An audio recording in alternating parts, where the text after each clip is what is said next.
So this is going to be my 99th video on YouTube. So you know how double numbers are auspicious. So there's got to be something behind that. So this is my 99th video. You know, 99 is a magical number because anything plus 9 becomes 9. Because 9 plus 9 equals 18. 8 plus 1 is a 9. So like the Indian malas, they were always 108 beads. 108, you add all that together, you get a 9. So 9 is a number that is known as transformation, and it's also like the invisible mystical number because, like for example, I said it a little bit backwards, but if you do 3 and 9 together, the 9 disappears and then you have a 3 because 9, 10, 11, 12, 2 plus 1 is 3. So 9 has this weird quality about it, and it's the last number if you're going like 1 through 9, 1 through 10, because 0 is the last number there. And we're going to go into that a little about numbers in a little bit of a hypothetical way. But so this is my 99th video, and this is kind of if you go on YouTube and you find my videos, it's kind of like a progression of what I've gone through. When I share something, let me say this, when I share something, it's just my understanding of different things I've studied. No way am I saying this is truth. It's only going to resonate with you if it resonates with you. And another aspect to this is like everyone on this planet is on a different grade level. So somebody maybe in 3rd grade, you try to tell, from 5th grade, you know, you think you know a lot. From the 5th grade, you tell a 3rd grader, hey, I got this information. Well, the 3rd grader may not be able to understand that.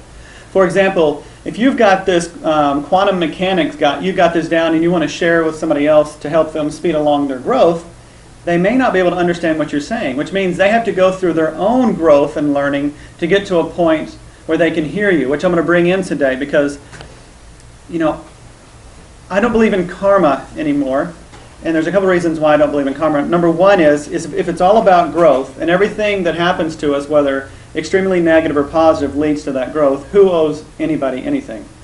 That's one thing. Another level that happens with that is non-judgment, because everyone's at a different level. I can't look at a 3rd grader and judge them because they're in the 3rd grade. If I do that, I actually limit where I am, and we're going to get into how this actually, I think, it works. All right, chills. How it came to me for me to understand to get it, and I'll try to share that with you. It's like any of us in here have had ahas, right? It's hard to share an aha that you have because sometimes those are personal. So that's why I like to use pictures, because to tell you something, it's difficult to give you the feeling. So I'm going to do my best through pictures to help you have the aha and experience. So I can't just tell you straight up, forward. Okay, I think that's why a lot of the mystics used to always tell parables, because you give somebody a story, they put themselves in the position and they have the awakening on their own. So I'm not trying to tell you any truth. I'm trying to give you a little of an experience, and whatever you take from this tonight, my hope is that it helps expand your awareness, your consciousness, helps you become more empowered, more loving, more nurturing, more spirit-filled. That's my goal. Besides that, I can't make you do anything. I mean, I can't make you come. So if you came here, even if it's like your first time, you're like, okay, this guy's cuckoo, he's talking about all these weird concepts. You know, if you showed up here, obviously there's a reason. So everything, in my opinion, is cosmic, and there are no accidents. It's all synchronicity.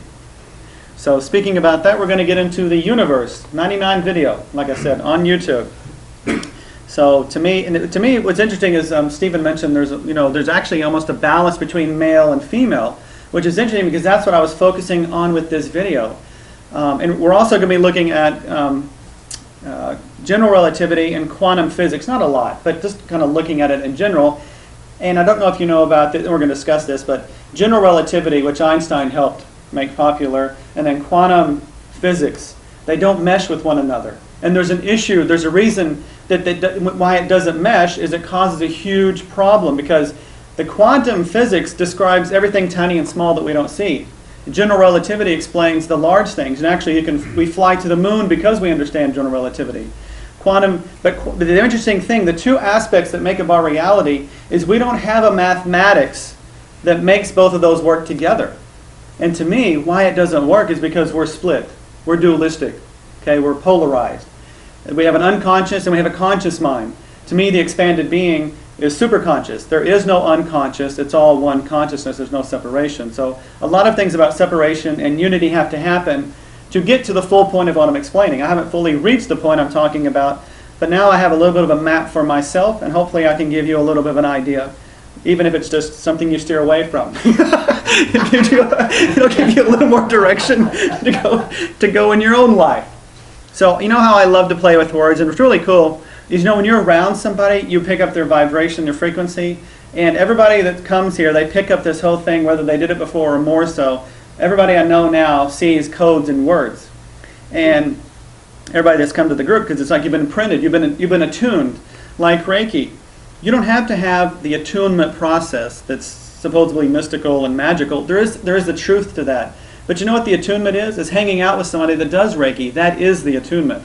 So by hanging out in this vibe together, we get attuned to one another. We get attuned to knowledge. So my job tonight is to attune you to something that can possibly expand your awareness, speed your growth, and help you become who you really want to be. So, so let us begin. Universe. You know, it's you, and you're the universe. There's the whole thing about microcosm and the macrocosm.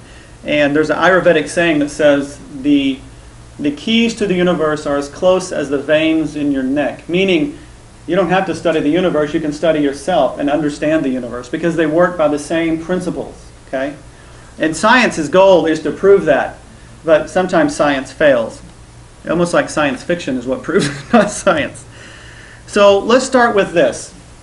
What do quantum mechanics and general relativity have to do with spirituality? Well, they have a lot to do with spirituality. I'm going to describe these two together. I just watched a video, The Elegant Universe. It's a Nova special. And some of these I froze the screen and captured the pictures. You know, they have their own, you know, it's like anything else. Whatever you hear from me tonight, you're going to take and mold into your own perception, your own reality. So when I watched this video, you know, I've watched stuff on general relativity and quantum mechanics before, but this thing that I was working on, this was timely because it helped me see these two things in an entirely different way. So we have quantum mechanics and we have general relativity. There's two theories, and like I mentioned before, they don't mesh with one another. In other words, the math you use to find out what's going to happen on the quantum level, you can't use in general relativity. And you can't use general relativity to describe quantum mechanics. But if it takes two of these things to make reality, it means we have to find the unified theory to understand it. Okay? Which means we're missing an understanding within the global consciousness, because we're all connected. So as we expand our consciousness, so does everyone else. Or it's like a wave thing. I mean, there are people still in 3rd grade, 4th grade, so on. So we're going to look at this just a little bit. I'm going to try to build upon this. I'm hoping we'll have plenty of time at the end, but you know, usually when I get to talking, we can go on some tangents. So if somebody needs to slap me back in line, feel free to. Okay. Started around. So let's visit general relativity. Okay, general relativity explains the big. It's what we see. Einstein helped understand gravity with this general relativity explanation. Basically, there is like a time-space matrix, if you will. Okay, this is a 2D representation, but it's much more in depth than this.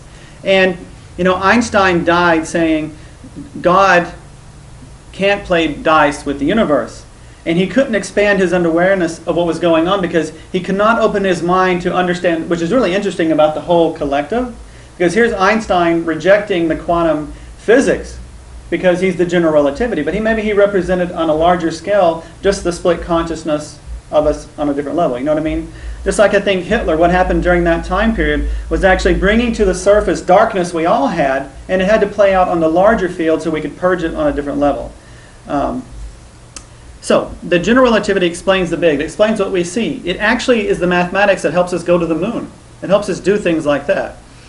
You can use it to predict things. So general relativity is a lot more of a predictable math. Like, you know, to get from here, fly to the moon and land on the moon, you better have your math right, you know, or you're going to freaking miss the moon, right?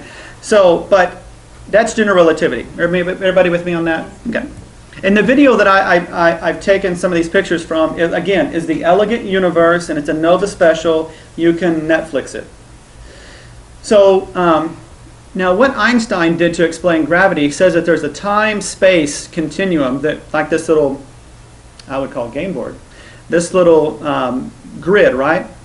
And basically gravity is, imagine saran wrap, and I put my magic carrot in in the saran wrap, you know how it would bend the time and space, right?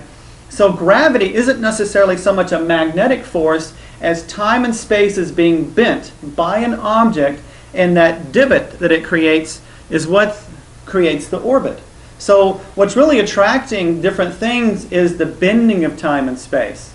Now that's going to be important later on in this little talk we're doing, is gravity is simply time and space being bent, and Einstein proved that. He actually took the theory of gravity, and Isaac Newton came up with the gravity. But the thing about Isaac Newton is he lacked the ability to describe what gravity was. Einstein actually was able to prove what gravity was. It's a bend in time and space by having mass, and we'll get into a little bit of that later. So it's a bending of time and space. And it doesn't just happen with our sun, it happens with the moon, with our Earth planet, our Earth, or the moon rotates around. It happens with the galaxies, everything. So there's this little grid, and when there's mass to something, the mass bends time and space, and it appears to attract something. But imagine, let's say that there's a piece of material here, right? And if I put the carrot here and it bends time and space, see how it pulls something closer to it? Okay. Where we're going to get to at the end of this is that we're doing this all the time. Something we want, something we want to create, something we want to draw to our lives or repel. It's our gravity, our mass, which I'm going to explain that in a different way, is what is bringing things to us or pushing them away. We've got to get a hold of that if you're going to self-mastery. Everybody with me? Okay. So here it is in a 2D, but really it's something like this. It's like this wicked little, matrix. It's like 3D. Okay, it's like it goes in, and it's actually 4D, not 3D. 4D is like going inward. So we have height, width, space, time, all in one place. And this bending, can you see in this picture? I didn't get a really great picture. See how these little bars are bending? Mm-hmm. So here it is undisturbed, right? But imagine you're in this space and you have a field happening, you affect, it's not just this linear thing because we know we're much more depth than this. So I bend everything around me, okay, based on a couple of things we're going to get into. It's the fun stuff. So here we have, oh man, oh, cheating. Here we have, does that make sense? We're like in this matrix. It's like we're in the ocean. We're not just floating on the surface of something. We're deep inside of it. Okay. Oops. So I made another video called The Game, and it, huh? I remember.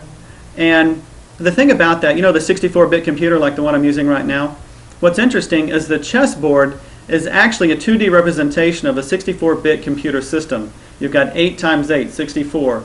And with this square matrix, you could literally make anything. It works on a binary system. Exactly. It works in a binary system, which, by the way, your DNA has 64 codons and works in a binary system, simply on and off. Right there is another, because there's these fractals, the hologram, it all works together. Ooh, it's going to be a good one. Okay. So it's less like this and more like this. Okay. So this huge matrix game, if you will, that we are enmeshed in. It looks a lot like a Rubik's Cube, right? We've actually, there's also some theory out there about us being in a hologram, or taking it to another level, is like a simulated, now I'm not saying this is a reality, I'm just saying that there is some theory and some people's idea that we're in some generated reality, like a sim program, and that it's a game, that we all have certain lessons and things to learn, and we jack into this, we have the experience, we get through the game, we solve the problem for ourselves, boom, right? I just find it interesting that you could actually say that's kind of what's going on to some level. I'm not going to stick with that. I'm going to go a different way, but if you want to play with that video is at this, I'm going to make this into a YouTube, so you don't have to worry about writing all this stuff down. But the video I made that was specific about addressing this reality as being a sim program that we're learning and experiencing in, my YouTube is called The Game. I'm not going to go into that here, but interesting. So, the quantum field, this is the fun field. Here we are, all New Agers, all that quantum field, anything is possible. The thing about that is, just like the physics, bless you, Just like the physics has a problem making general relativity, our physical reality, mesh with quantum mechanics, so too do us New Agers have a problem with making the quantum field do what we want to get reality sometimes, right? So we'll affirm something. I am wealthy and wise. I have plenty of money. You know, on and on and on. And yeah, the movies like The Secret and stuff like that are giving us clues, okay? But it's only a small fraction of the picture. The Secret's only a small fraction of the whole picture. It's not just about what you think and you hold. There's a lot more to that going on. So we're trying to control the quantum field when anything is possible with general relativity in a way, and it doesn't work. We have to have a unified field theory, the same thing that they're looking for. They're looking for a unified field theory to make quantum mechanics and general relativity mesh into one, and then you have the theory of everything. You basically know how it all works, because the mathematics will work in both realms. Does that make sense? That's why in the physics world they have this problem, because they can't get the little to match with the big. So on a quantum field, yes, it's true, anything is possible.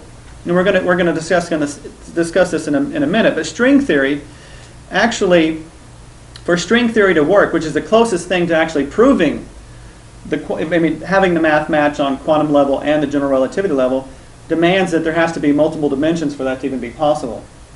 So for quantum mechanics, for us to be able to, in our spiritual walk, our metaphysical growth and expansion, our empowerment, for us to be able to grab a hold of the quantum mechanic world and transform it into the physical world we're really experiencing in our daily life, we have to understand the thing that's between them, the thing that they're actually looking for, which is the unified field theory. We have to get that ourselves.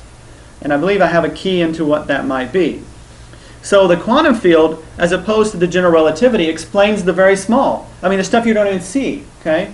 And nothing in this, so where in general relativity things were predictable, like if I shoot my rocket up and have to do all this mechanics, fuel burning, I mean, imagine the math behind that, and then land on the moon. That's a huge feat, right? But it's predictable. In quantum mechanics, it's not predictable. You may want something, but you may not get it, because it is unpredictable. So you've got to have something, some kind of thing, at least in the math, and we're not going to do the math, we're going to do something that goes beyond the math, but is math, is, that's like a Dr. Seuss thing there, is that we have to be able to mesh the two together to get the quantum world to do exactly what we wanted to do.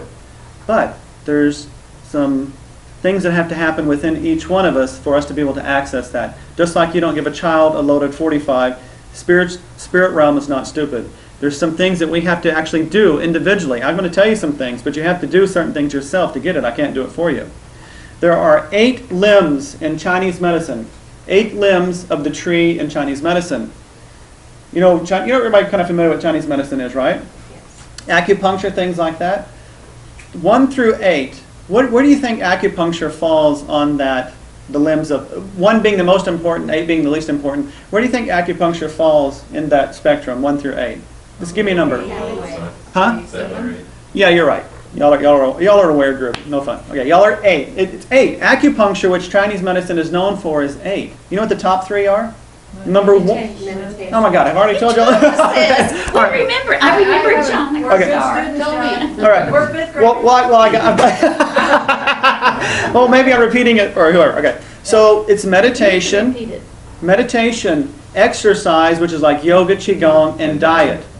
Why those 3 things? Why those 3 things? That's the only thing you can do for yourself. That is self-mastery. You can only meditate for yourself. You can only exercise for yourself, and you can only eat for yourself. The other things can be done. You can go to acupuncture to get a needle, but if you go back to the same thing you've been doing before, hell, you're not going to get anywhere, right? Self-mastery is the key. So those 3 things become very important if you want to start playing with the quantum field. You can't just go, okay, I'm going to start meditating and fairy bending, visualize this, and that works to a certain degree, but if you're not willing to do the meditation, the exercise, and the focusing of your energy, then you're never going to be able to get the equation right yourself. Because you know what? The answer to the unified field theory is you. You are the unified field theory, but you do not turn on, that equation does not turn on in you until something happens. We're going to discuss that. Yeah. The last thing, as in it. Oh, so remember the general relativity? Thank you. I was going to totally miss that. So in general relativity, I can predict blasting off and landing on the moon. In quantum mechanics, It's all probably going to happen. Okay? There's no definition. That's why they call it probability. Make sense? It's probably going to happen. Okay, I'm gonna tap this into the quantum field, and I don't know what's going to happen. But if we're trying to create with the quantum field, don't we want to have a little more accuracy to what happens? Yes. Right now we don't. Think about it. In your daily life, we use the secret, our focusing, our meditation. We're all aware of these types of things. But are you getting things consistently every time on everything all the time? The reason being is that you're split. You're split between the quantum world and the general relativity. And you've got to unify those things, and the unity happens, the unify within you. So, in this realm, it'll probably happen. So if you're meditating, I'm wealthy and wise, I have a great house, that's good. You put that into the quantum field, probably you'll get it. Okay? That's that's like the roll of the dice that Einstein hated. Einstein hated that idea that God rolled the dice. But you've got to take in both accounts, just like you've got to take in male, female, yin and yang, to see the whole picture. It's like we want to just look at this picture, but not this picture. In the quantum world, some people will still hate the idea of quantum mechanics, just like Einstein. I think Einstein could have gone a lot much further had he been open. And we're going to talk about this because our judgments actually lock us into certain quantum possibilities. If you judge something, you are locked into that quantum possibility only happening in your reality. Just chew on that because we're going to go over that in a second. Everybody good? Yes. Okay. The problem, and I've already talked about this, but I guess I need to repeat it. The problem is that these two mathematics are not interchangeable. You can't use general relativity in the quantum world and vice versa, even though I would. Like I said, I did this in like 5 hours a day. This means we are missing something in between that puts them together. So some pieces of our puzzle are missing. Excuse me. How to unify. And they're actually looking for like the theory of everything, because once they find what puts it together, it's like their understanding will just blow out the ceiling, because here you have all these equations that explain half of reality. Here you have these other equations that explain the other half of reality. If you can find one that puts them all together, what do you get? Complete understanding, right? That's why there's this search for the theory of everything. It's also called the unifying theory. It unifies the quantum and the general relativity. So string theory looks pretty promising, in that its mathematics actually work both in the small, the microcosm, and the large, the macrocosm. So it's very promising. But there's a drawback to string theory. In physics, string theory is theoretical because it can't be proved, because the things it's talking about are so small. Because science, science says I have to be able to observe it and interact with it in an experiment to prove it. Does that make sense? So string theory is unprovable because you cannot interact at the level that they're talking about. I mean, you can actually interact at the quantum level, which is fascinating enough to me. You can actually interact with atoms and quarks and things like that. But string theory makes it even smaller and bigger at the same time, and there's no way to form experiments around that. There is one way. You are the experiment. You can actually start playing, after we talk about this today, experimenting with quantum mechanics and doing the string theory yourself. So string theory, we're going to get into just a little bit of this. This movie explains quite a bit of it, and I kind of like the way it explains it. I've seen other things that explain it better, but it's a good enough one. So string theory basically says that there are strings out there, much like this rubber band. Of course, very, very small. We can't even see them. I can't even see them with a microscope. And basically what happens is it's moving, it's vibrating, and doing all these different things. So with this one single rubber band, it can be in almost an unlimited configuration, thank you, Stephen, or vibration, okay? And that's the key. That's what puts it together. So we're going to look at what is tying this string in a particular way and how we can work with that string to not just let it kind of willy-nilly do its thing, but find out how we can be in the general relativity, interact with the quantum world, and bring it back. And we are the center. We are the unifying theory. Everybody with me so far? Okay. The problem with string theory is that there are no, I already said that, but I'll say it again. There are no experiments or observations, which that's what the definition of science is. I can look at it, I can play with it, I can test it, that can be done to prove or disprove it. Because of this, some say string theory is simply a philosophy. Okay, because I can make up anything, and if you can't prove it, then it's a philosophy. Like what I'm saying here to you, I can't prove any of it. It's just another one of John's mad writings.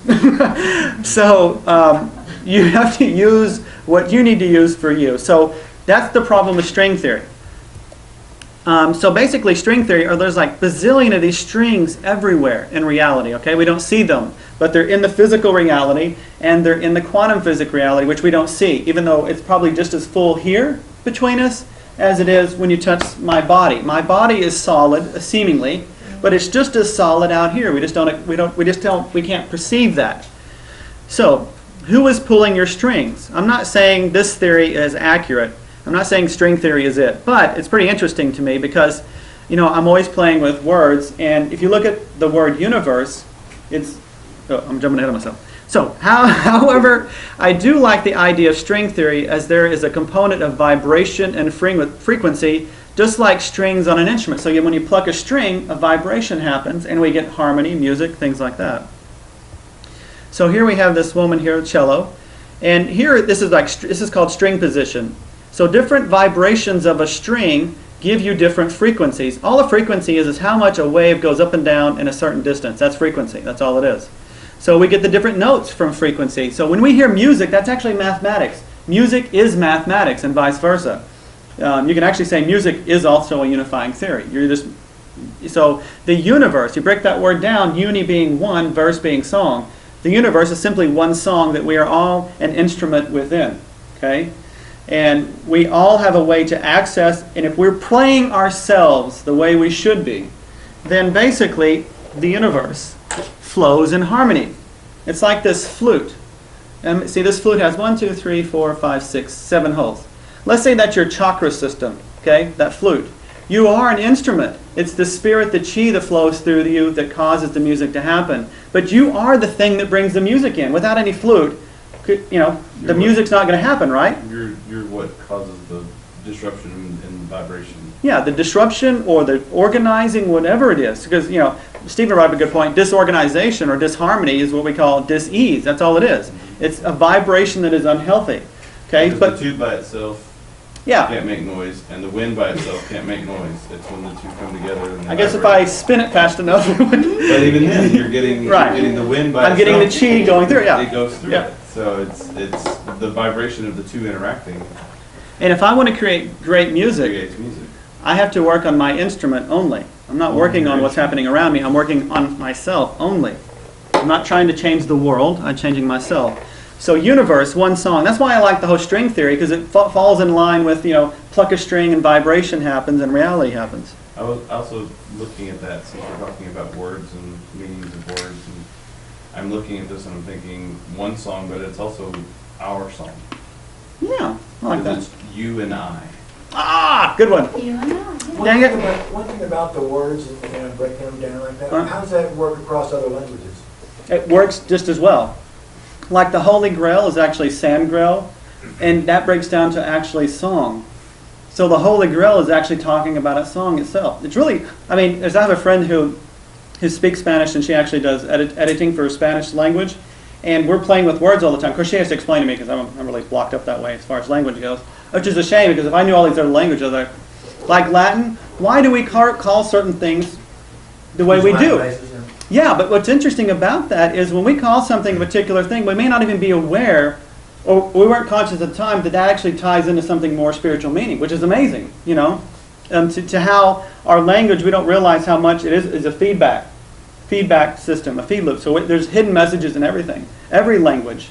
And in every language there's different, of course, you can interpret things different ways, but you can play with that definitely. You can interpret things like universe, in Chinese, what would that, I'm not sure about that, Tom. It's like I said, I'm limited as far as language goes. But I know that Spanish totally falls in suit there, so I wouldn't doubt that would in its own way. Yeah. And some of y'all might have seen Dr. Emoto's work, who's from Japan. Oh, yeah. Where they freeze the crystals, they freeze the water, and the waters form certain shapes. His name is Dr. Emoto. Emote as in emotion. So to me, I cannot separate anymore that when I see something, I can no longer take it at face value because there's always a deeper meaning to it. Just like, we talked in here before about Asperger's, autism, and things like that. And, Temple Grandin, it's interesting, Temple Grandin. There's a bone inside here called the sphenoid bone. And my hypothesis is that's actually the Ark of the Covenant. The pituitary rests right inside of it. So here's a woman who's actually enlightening people about autism, Asperger, and her name is the Grand Temple. So it's amazing to me. It's like the universe is just screaming at us. It's the hologram. Like, holla back, God, you know? Sorry. And YOUniverse in Spanish, Ah, there you go. it's YOUniverse, and it's just one song. That's what it There you go. Cool. See, we had the right people here at the right. Thank you, Maria. So, string theory. Even though I don't know that it's the thing, but I like the idea that strings and the universe go together. You know, just imagine that out there, beyond our hearing, is this just one symphony of sound, just playing and never ceasing. Okay. String theory. However, the math works at this point, and they've been able to take the equation, work it on both sides simultaneously. In the movie, they show this. And they get this number 496, they're working something, but it winds up being on the same on the quantum side as it is on the relative side, proving that that theory, that mathematical equation works in both realms. So there's an idea that that's unifying, but there's no proof because it's dealing with something too small to prove. You can say something about for you, just. Well, because we're so dualistic, we won't let it maybe. Yeah, but there is a way. I think once you lose your duality, Yes. then you start you know in this group, I really believe is using probably at least 30% of their brain. Where they say the average person, they say we only use about 10% of our brain. That's 10% of your consciousness. So as you expand in consciousness, so does your awareness expand. So string theory's math works to this point. Some resist it because, like I said, it challenges. Well, for one thing, some people don't like it just because it sounds more like a philosophy than a reality. The other level is it challenges our current understanding of reality too greatly, because what it's hinting at is for string theory to be able to prove everything means that there has to be more than one dimension that we're actually living and residing in. But I like how they explain this. I've seen this before and I really like how they describe it. So imagine multiple realities. It's hard for us to perceive that because I'm going to show you something later. But from my perspective, it's like this folding of time and space that we don't see, but it doesn't mean that it's not there. So this is a really good definition, or to give you another idea of a dimension. So I know this is small for y'all here. It'll be bigger on the YouTube. But you see these two lines holding up this light? From our perspective way back, it looks like a line, right? Okay. Here it is a little bit closer, and you can see these ants. But if you're from the ant's perspective, you see that there's actually an added dimension to that cable. It's not a single line. It's actually got a time and space that goes beyond the normal. Does that make sense? That's how our dimensions are kind of mixed in. We don't really necessarily see them because we take things for granted or advantage because we don't perceive them in right the same way. But can you see how that one single line actually has more dimensions? You see the spiraling in the cable? Mm-hmm. So it actually has another dimension to it. So the ant is able to go forward, backwards, around, and then back. So it adds another dimension to that. I'm not going to get too far into that because honestly, I don't fully understand that. So I'm not going to try to waste my time or waste your time trying to explain that. But I understand it enough that there are dimensions that are hidden from us simply because we perceive things in a limited way. It doesn't mean that it's not there. Just like chi. You know, we can imagine that energy isn't flowing in here, but if we've all pretty much in this group, everybody's played with Reiki and hands-on healing and stuff like that, we do know it's there. We can feel it. Just because it's invisible to us doesn't mean it's not there, just like the extra dimensions.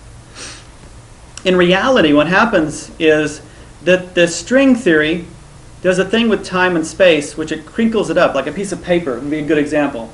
So if I take a piece of paper, okay, and based on the frequency, it's gonna wad the piece of paper up in tons of different ways.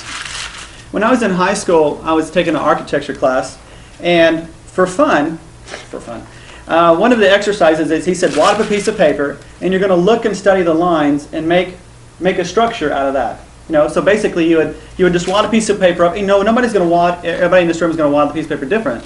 So you would study that structure and find the lines you like, and then use that to use architecture to design a structure that would be very cool, right?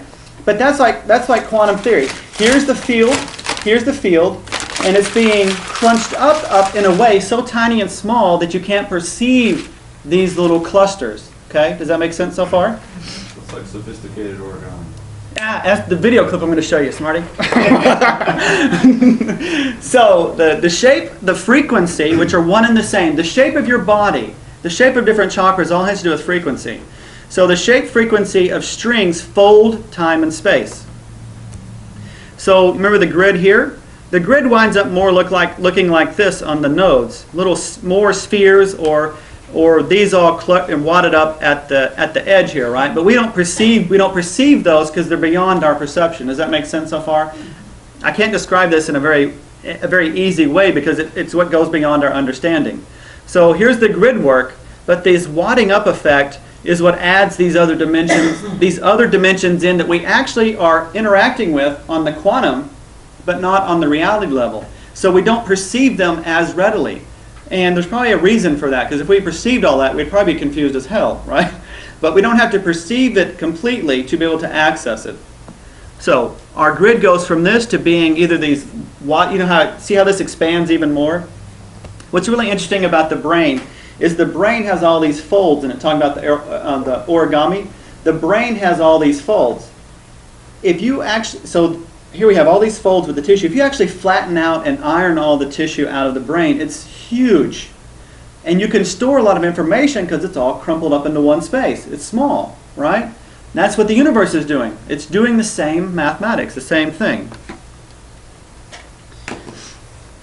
So these are unpredictable clusters on the general relativity. Does that make sense? So here's general relativity happening, and then there's these unpredictable clusters. We don't know what they'll do. So if we affirm something, it's not 100% sure that we're going to get it. Yeah, we can do things like we've done here in the group with EFT where we do some tapping, we clear some things out. That does increase our probability. It makes it more likely to happen, right? So it's like we increase the probability the more things we clear. But we can go further with it. So this brings me to Stephen mentioned, and this is just going to be a clip from this movie. It's a really great movie. And to me, it's a spiritual movie, even though they didn't make it out that way. It's a movie called Between the Folds. And this is a clip here on YouTube. The clip I'm going to show you is from YouTube. It's Between the Folds, and it's about all these origami people. And they're not just like somebody off the street doing origami. These are like physicists doing origami. And think about one piece of paper. What's really interesting about this, and some of these I can't show you everything because they'll yank my YouTube because I'm doing copyright infringement. But from one piece of paper, you can make a dragon that looks like a dragon without even cutting the piece of paper. That's amazing. Have you seen really detailed origami? It's not like the bird. I'm talking about a dragon. Fabulous too. Yeah, that's enough. But I mean, if you can make a dragon that actually has whiskers and scales and everything without cutting the piece of paper, simply folding time and space, you get this. So I'm going to show you the clip now. Is it here? This is going to be, one second. I got to pull in. I tried to link it in here. I didn't want to link it, so I had to do it the hard way. Pictures. So wrinkles make really good things. Yeah. I like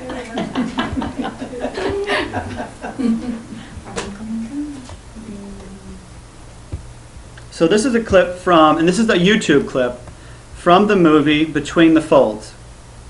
And it's really a fascinating movie. I recommend anybody watch it. So here's a little clip. You're not going to show a lot of things, but you get an idea of what they're talking about. What's interesting is you're going to hear one physicist say in here that folding a piece of paper changes its memory. It's important because we are these folds ourselves. Memory in the brain. Mm-hmm.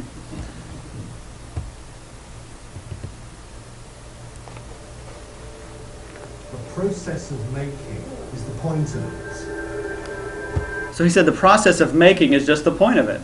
So you're just doing it to do it. You're doing it to create. This needs to be a kind of ballet. Yeah, that was just simply folded paper. It's just amazing what they, watching this movie is amazing. Some of the things he's saying is like, how do they do that? It's like a piece of paper.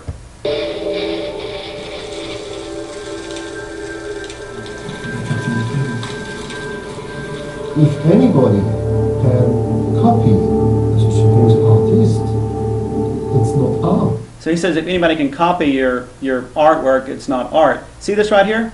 One piece of paper. See this little face, the gnome, everything? When I'm watching the movie, he spent like, I can't remember how long, but he wanted to make a pocket on the, because he makes these little gnomes out of one piece of paper. Mind you, he's not cutting anything, okay? And he wanted to make these pockets on the vest, and he spent him months to master that. He had to sit there and play with it to make the vest look like a vest, and all of a sudden the pocket pop out of nowhere. So he refolds it and refolds it and Yeah, yeah, start over with another piece I mean, of see, you paper? can see it. Yeah, exactly. See all this back here? This is like his workshop. Okay, those So, are the different ones. See, and tests. these are all faces back out here with one piece of paper. Oh my goodness. There's no And what's interesting, you see the between the folds and the grid work there. I think that's kind of interesting. I mean, see the right. there's no carving in wood or in stone or knots on a rug that are going to look anything near like what pleats do when they express a line. Lots of people talk about the reality of say, an elephant in origami. You know, does it look real? Does it look like an elephant? But it's a piece of paper. You know, of course it can't look like an elephant. I think at heart, one of the things that makes That's one piece of paper. us human, it's both our strength and our weakness as a need to change things. It's also the heart of the appeal of origami, exploring the surprising magic of just how far you can change that square. Just how far you could change the square. Only by folding. What are the limits, the physical limits of this art form? You put in a crease in a piece of paper, you're essentially changing the memory. Origami is just such a great way to get your hands dirty with math. You know, it becomes your laboratory for doing mathematics. And whenever there's a need in the industry to take a flat sheet and somehow make it smaller, there is a potential for origami to have an application.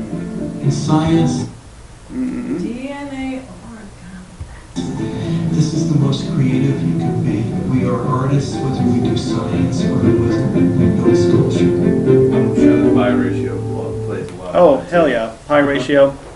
You know, when a stem grows, a leaf goes here, and you spiral up here, and it's spaced so perfectly that, what is it? If you look down upon it, it's spaced so perfectly that if sun was hitting it, everything would get sun equally. There would be 10 points upon that spiral that everything, if it didn't grow that way, this leaf, if another leaf spiraled around it, you know, as it's growing, here's a leaf and it spirals around and puts one, it blocks. But there's this mathematics, this beautiful mathematics consciousness that is running everything that goes by very specific patterns we all have access to, and we're all playing with this mathematics. We're all quantum physicists. There's a difference between being a blind quantum physicist and being an aware quantum physicist. So Between the Folds, it's an amazing movie. For me it was anyway. So this brings me back to this whole time and space thing, right? So time and space, because it's 3D, not 2D, right? These things are being bent and creating reality. So now let's get back on track to time and space being bent by gravity. Remember when we talked about general relativity?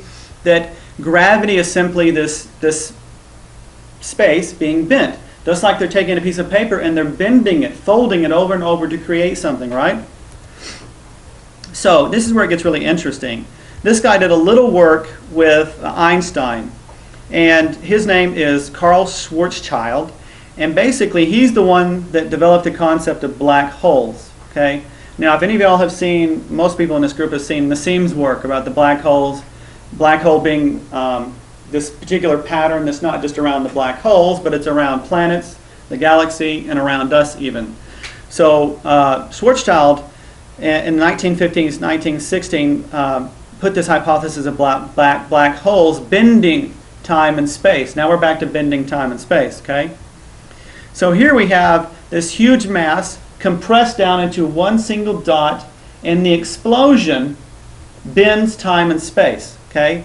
That's basically a black hole. Here's your event horizon, and whatever gets too close to that event horizon is pulled down into the black hole. You know, that's that's like black hole physics, 0.0001. I mean that's just a very small nutshell. So there's a large gravity field that is created by that black hole. So an immense explosion can warp space-time. This warp is called a black hole. Everybody with me so far? So literally this, see, and when you look at a black hole, there's a jet going up and a jet going down, okay? And it not only does it pull in energy, it also emits energy. So this little funnel shape, doesn't look an awful lot like a chakra, is what's coming out of the top of this and out of the bottom, okay? And it creates what is known as a toroidal field, which is basically, I'm going to show you in a second, basically like a donut. And this field is around the center of our galaxy, because at the center of our galaxy there is a black hole. So scientists ask, what happens in a black hole? This is where my brain went a little freaky. But this came to me, so I'm going to share it. So maybe where I become, this is where it gets weird. This is where you turn into Bugs Bunny. Yeah, shush. So what hit me today is that's a silly question, because we're in a black hole. We're in a black hole. That's what came to me finally, is that we are in a black hole. We're looking out in the world and go, I wonder what's in that black hole. Well, we're in a black hole. There is a black hole at the center of our galaxy, and we are in its toroidal field. And it actually goes back to yin and yang. Yin is the night sky. Excuse me. The night. Choking myself up. The yin is the night sky with the moon. Yang is daytime with the sun. But this is a more accurate representation than the 2D yin and yang. It's actually very in-depth and it's spiraling. So at night when we sleep, it's like this, and then during the day it changes, it becomes noon, and then it fluctuates. It's always moving. But at the center of our galaxy we have a black hole pulling in, just like the womb, and then we have the white stars expanding out. It's yin and yang right there. It's a dance they make. So at the center of our galaxy is a black hole. They've all pretty much proved it at this point. And so imagine that our center of our galaxy fits right in here, and we spiral out through here. We're in the entire toroidal field. But we're tiny, tiny, tiny on the end. But in the center of our galaxy is the black hole. So some imagine how did our universe begin? Some say the Big Bang, right? So let me backtrack a little bit. In his like Schwarzschild mentioned, an immense explosion will create a black hole. So there we have the Big Bang indicating that maybe we're in a black hole. That big explosion that happened that blew everything out also went inside. So what if we're actually inside a black hole right now? And we're asking, what happens in a black hole? Well, we happen in a black hole. Creation is happening over and over and over, and it's built in. It's like nested China dolls. It goes on forever. So just a hypothesis there that we're in the black hole. Aren't we a black hole? Yeah, I'm getting into that. Because Nassim gets into that, us being, see this toroidal field here? This is called a toroidal field. See how this is like the upper chakra going down, and this is like the earth chakra, and then we have 7 of the chakras in between? We have this energy field, we call it our aura, around us. And this is what we bend time and space with. That's what we're about to get into. So this toroidal field that happened as a Big Bang is what bends time and space. It's around all the planets, around the stars, and it's also what happens around us. Remember going back to the video of the origami, how time and space is bent? So we're living inside a black hole that is bent time and space, and we're being made of the same thing. So it's like, if I take a piece of paper, I could fold, if I knew how to do it, I could fold literally a whole reality out of one piece of paper, large enough. Does that make sense? But our reality is even more complex than that. It's something we can't fully comprehend at this time. So I want to now bring this back home. We ourselves have a toroidal field around us. So created out of and in the image of our mother and father, we too bend space and time. We did that individually, and we do it collectively. So what happens on the planet, we're collectively bending time and space. What happens in your whatever happens in your individual life, you're bending the time and space. The thing is you've been doing it blindly. Most of everybody in this group is aware of how you're creating things, but we can even go take that further. So now we know that we're creating a reality, but maybe we need a better understanding of reality or ourselves to be able to work with that even more. So here we are. We've got our own toroidal field around our own body, and we are bending time and space. Okay? So we are already bending time and space ourselves. Here's the question. How do we do it consciously? And how much freedom do we really have to do it? Does that make sense? The answer that came to me was that you have to be at a certain level of consciousness to work with it 100%. Okay? So we get to work with it to the degree that we're conscious. We get to work with it to the degree that we can, within ourselves, unify the quantum and the general relativity. Does that make sense? Only my awareness of the two and how they may work together helps me work with them both. Does that make sense? That's oversimplifying without a math equation, but that's it. You have to understand a certain level, yeah? Okay, is it possible that we are doing it whether we know it or Oh, not? yes, that's a given. That's a given. Okay. Well, that's been going on since the beginning of time. When we become aware of it, that's when it starts to change. But now we're going to get into, you remember I was pondering how much freedom we have into it and how can we create? That's where my pondering has went recently. So the question I'm really addressing here is, how do we do it consciously and how much freedom do we really have to do it? You know, a lot of people, even us expanding in this new world, new metaphysical understanding, we still talk with some old language. We still talk with some old limiting programming, whether it's from religion. I'm not saying religion's bad, but there's lots of limiting belief systems there. We're coming from a space of being limited by our awareness. Remember how when you fold something, it creates memory? Our memory is interfering with our ability to interact with reality completely. So let's go just a little. Everybody with me, kind of with that? Okay. So that has been my focus of my recent pondering. Here is what I have come up with. I'm not saying this is truth. You judge for yourself. Actually, judging may not be something you want to do, and I'll explain that in a second. But besides judging, just feel it. If it feels right, cool. If not, you can leave it. So, what the heck? So what came to me involved belief versus knowing. And this is something I've kind of pondered with back and forth. So I'm going to take it from this level. Belief versus knowing. So let's just start. So the person coming from believing, praying, asking, etc. has a smaller field. This means they have access to less quantum probability. The knowing person has a larger field, and their probability increases to predictability to inevitability. Does that make sense? Yes. Why? You're saying yes, but I want you to really get it. Remember how I said we bend time and space? See how this little person here, I'm doing like the little prayer position? Okay. This person is coming from belief and prayer and asking, and they've got, I mean, we all have this interaction that we have with the field, right? See how it's bending time and space? Now this person over here is coming from a knowing. So even got a different posture. But the knowing bends more time and space. So imagine each one of these squares. Remember how the quantum world curls up in weird places you can't see? So if I move more quantum field around me, what does that mean I'm getting more access to? What you want. More of those wadded up fields of probability. So if I have more access to probability, that increases from probability to predictability to inevitability. Does that make sense? And to me, where I am, call me crazy, is that at least where I am, is to be focusing on what's going to get me from this point to this point, which is self-mastery, which I think the masters have talked about for eons. People have done it. People have already done it. So I'm going to go from having the small field, which relates to believing, and again, this you have to take what I'm saying with your own grain of salt, or however you say that.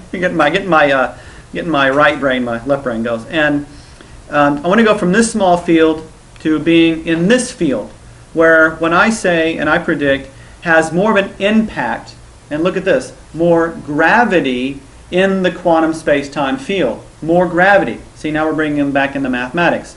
Because the one aspect in general relativity that didn't match with the strong theory, or the strong force, the weak force, which is radiation, and electromagnetism, these four forces that are reality, is gravity didn't fit the quantum. Gravity is the more in the reality here. We live by gravity. We're stuck on the planet.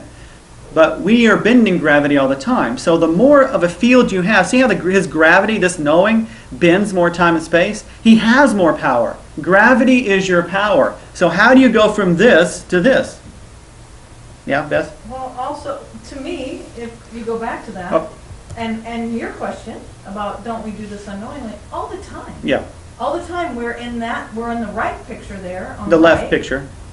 No, we're in the right picture without knowing we're in the right picture, but we're asking for something, but in the back of our mind, we're there because we're going, it's not really. Yeah, but I think you're saying that right, but let me specify the pictures. Just because based on what you said. The left side, see how he's got a little divot in here? A little divot in time and space. See how many squares he has in there? I'm with you. This person is the believing person. This is the one that knows what they're doing. I'm okay, saying yeah. the same thing. Okay. I'm saying we think we're believing, we think we're We're using our knowing unknowingly. Right. Because we're going, but it's really not going to happen. And so we're building all this, we're crumpling all this paper unknowingly towards what we don't want. Right. You see what I'm saying? Yeah, definitely. There is a blend of the two, and we're about to go into that in a second. But here, you're coming from a weaker perception where it's about believing, praying, almost like pleading. You know, I was raised Baptist, and I'm not down on religion, but it's unfortunate that, like I was listening to something on the radio the other day, and it's a church, I can't remember where it is exactly, but they're talking about the pastor meets the person, and the guy says, I'm a sinner from Burke Burnett. It's like we're taught that we're sinners, low lives. This is on the radio, not something I'm making up. I'm a sinner from Burke Burnett, and they laughed about it. That's the whole commercial. You probably already heard it. But we have these patterns within our field that are making us weak. So here we are coming from believing I have to get God's graces to give me something. I have to grovel back to God to get what I need. A knowing is you're a son or a daughter of God. There's no groveling. Okay? That person has the space to actually impact more of reality. See the space in here? Than this person. Okay? And my thing is, how do you get from here to here? And the unified theory is how we do it. So but you're right, Beth. What you're talking about, yeah. We can sometimes be pushing in reality and wadding these pieces of paper up unknowingly in a direction we don't want to, which goes back to our programming. And now we're going to play... We know what we don't want. We just don't know what we want. Yeah. But unknowingly, it's like our unconscious thoughts, like, I'm working to please others so I'll get love. It's like childhood programming that kicks over, and you are shaping your reality all the time. So let's delve into this. So this is actually a more accurate picture, because it's not just you're separate from it. You're actually woven of the same stuff, right? Can you see how that's totally 3D? You're enmeshed in it. It's not just you. I mean, it's not just you separate from it. You are it. You are the field, okay? So the bigger your field is, the more of an impact, the more gravity you have on a particular thing. Let me make sure I read something, because there's something I didn't have time to... good enough. So both people are warping time and space. However, one has much more impact on the field. Their thoughts, crown, visuals, third eye, the words, throat chakra, feelings, heart, and actions have more gravity. If you know something, you have more gravity in the field, in time, space. Does that make sense? If you're like, okay, God, I'm wanting this. I'm asking your permission. Please help me. That's different. That's not saying that. I'm not saying that that's bad. But somebody coming from, I know this is where my heart is leading me. This is where I'm going to go. I know it. It shall happen, period. It's like Jesus healing people. He didn't go, okay, Jesus, please help me heal this. No. He commanded it, right? That's why I said Jesus had big cojones. So we have this huge field that we're in. We're not separate from it. We're in it. Okay, we're like in the matrix, if you will. So, I'm going to show you a video I made. And the interesting thing is the video came upside down, dang it. So this will maybe alter your consciousness too. We'll stand on our hands. And I couldn't turn it around. It's frustrating, but I'm going to try to describe something with the salt and pepper. So this person here is going to...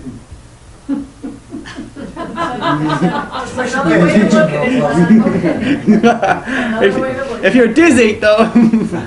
Okay, so this is, I call it salt and pepper. So so the white salt is the person of the believing system. Their field is smaller. Are you with me so far? Okay, because it's upside down. I don't want you to be completely lost. Their field is smaller. The knowing person has a much larger field. With me? Okay. Let me move this. We'll start over. So this person here is coming from believing, which is like praying for, hoping for, kind of a religious aspect. This person's coming from knowing. So let's say they're going to create something. Now remember that the person who is believing has a smaller magnetic field, okay?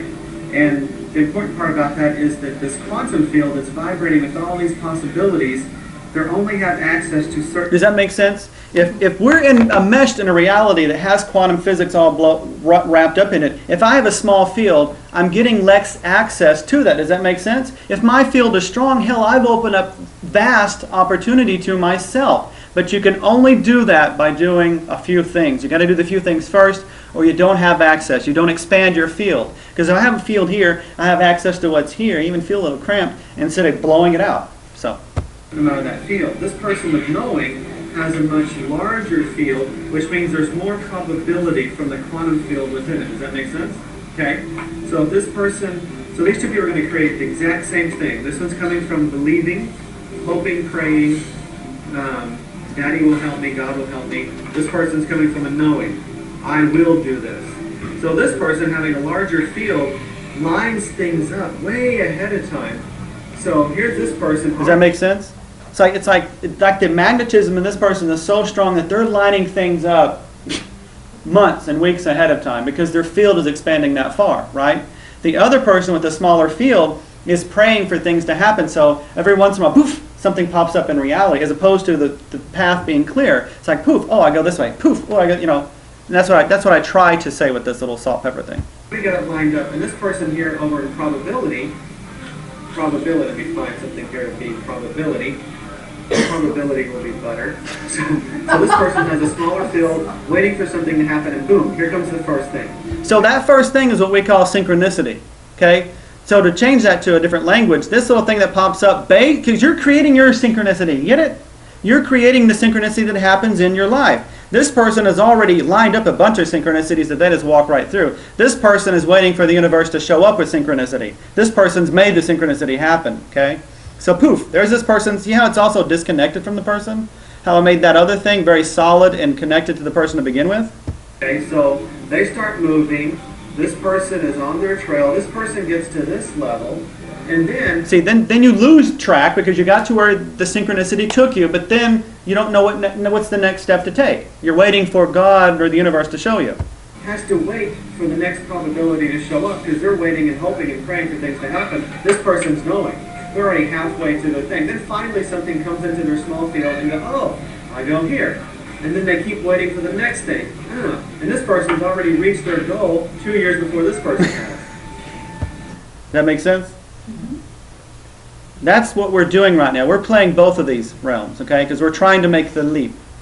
So we're playing a little bit of this, we play a little bit of this sometimes. When you're playing this, you know. Because you're like, this is going to happen, and you know it's going to happen, and you act like it's going to happen. This... it's like you pray for it, you're wishing for it, and you're not for sure. And you don't have that much power. You can't pull things to you unless you freaking know. You say this is going to happen. Good.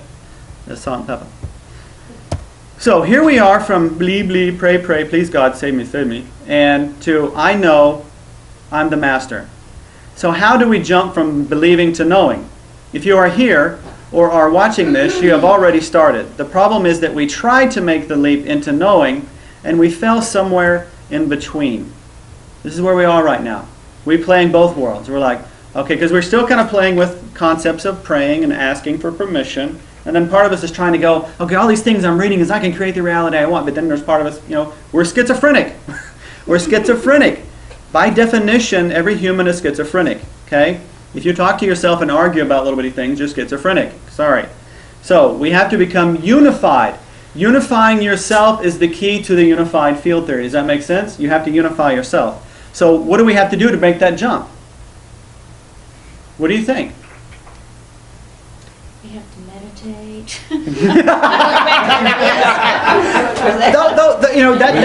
Exercise and diet. That's true to a certain degree. That is because, they talk about meditation being a golden chain. You have to, it's going to get you, let's say it this way. I have to walk the path to get to where I want to go, but then eventually the path will be restrictive, because that means I have to follow a certain thing. If meditation becomes the golden chain, because I have to use it to break free. So it's something we start. It's something we start, but ideally we finally break free from the golden chain. And we break free from that by becoming more empowered by who we are, not by what the world wants to tell us who we are. Okay?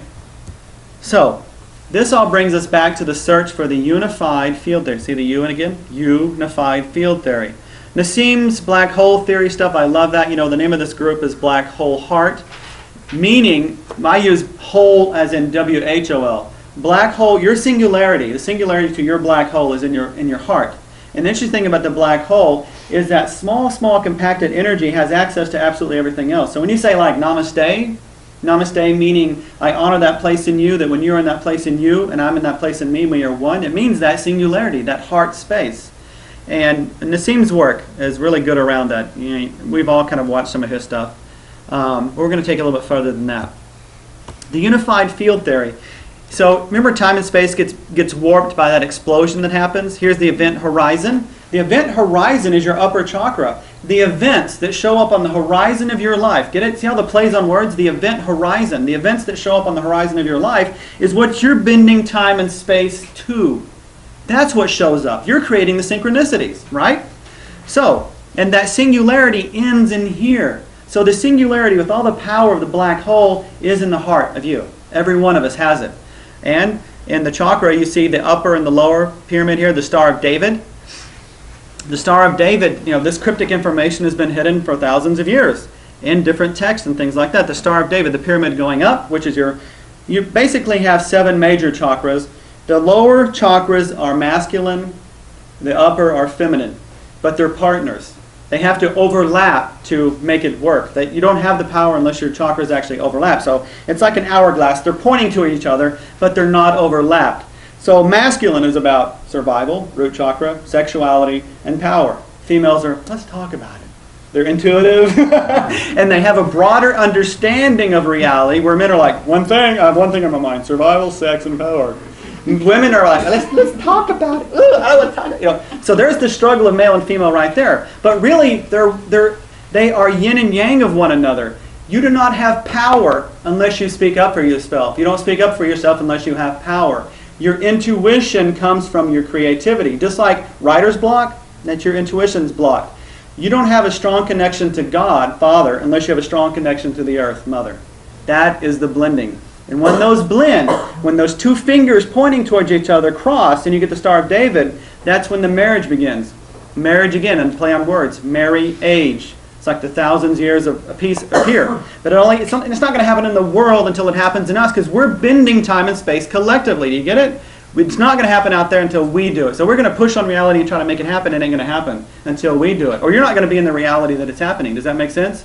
You will not be in the reality that's peaceful until you become it first. You have to unify yourself to what you want to experience, or it's never going to happen. It's got to be in your unconscious, subconscious unified. Every one of your chakras aligned with it. All of your Dantiyans, lower, middle, all one. You are one focus, singular. That's when you create your reality. That's when you experience it. So here we are looking at the world. All of us have been through this particular phase. Oh, the world is at war and we got to bring peace and solve everybody. But you know what? You begin to interfere with free will. Everybody here is on a different grade. You don't look at the 3rd graders and say stop fighting. Maybe that's something they need to go through. I'm going to focus on the reality I want to create, and the ones that are with me, we align magnetically, just like iron filings. We come together. I pull that quantum to me, even if it's on another dimension or another reality. If that's too far-fetched for you, to me, it actually goes to that level. So the singularity, and look at the word singularity. It's singing you. It's singing who you are. Okay.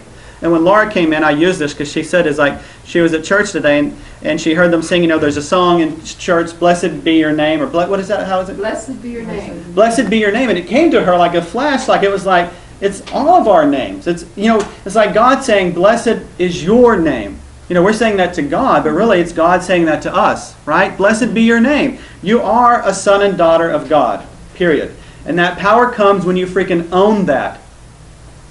The picture I got in my head when you were talking about that was like you've got the plane and you've got several different singularities of all these different people, and as they get closer to each other, they kind of become one bigger singularity. Exactly. That's what's happening on the planet. Yeah, it's like as your singularity gets bigger, and if somebody's close to you or has the same thoughts or whatever, then you both kind of come together and you create this bigger singularity, and then kind of. Yeah, because imagine you're trying to create a new job or a new something. Okay, if you've got this doubt that you're going to be able to do it, this weak system that says I have to pray for it and believe and God please help me, and because I'm a sinner and I suck, and that type of thing.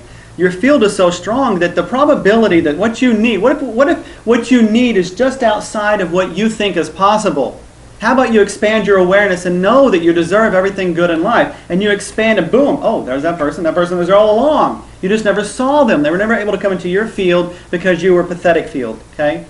So we have to bridge that. So the unified field theory is the singularity is you. You singular focus your being. You sing you. That's it. Nobody else is dictating who you are, what you are. You become that, and you align with it. If you want to experience peace in the world, you become it. You don't try to change the world, because you know what? There's many different multiple realities, and somebody maybe is in 3rd grade. They need to learn to, be hit to learn power. You know what I'm trying to say? Yeah, I would look at that and go, okay, I prefer not to live that way, but you know what? We all have different ways of growing and learning, and sometimes that we've all gone through different levels, right? Imagine, the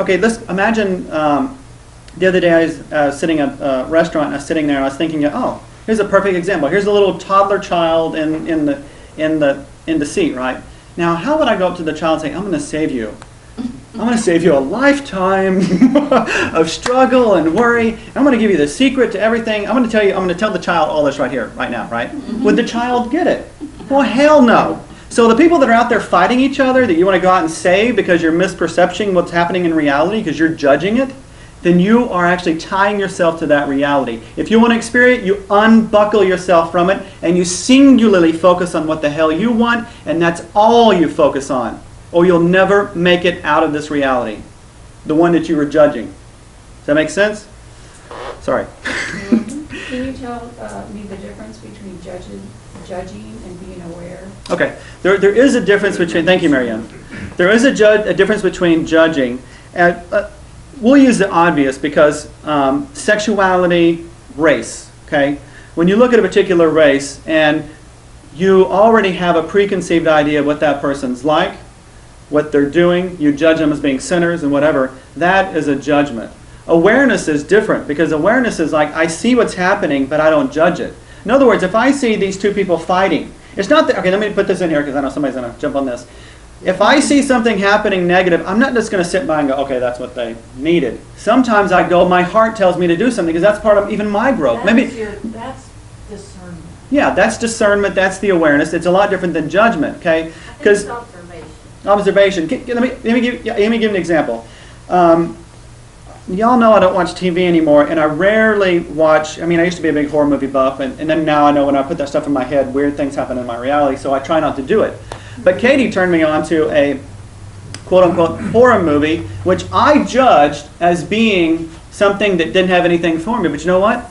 My judgment, if I didn't listen to her and I stuck with my judgment, because I judge horror movies to be bad, if I'd stayed with my judgment, I would have missed the message in the movie, right? So your judgments lock you into this confined reality. So non-judgment has to be the first state to owning your singularity. You're looking at the world and say peace has to be here, that's your fucking judgment.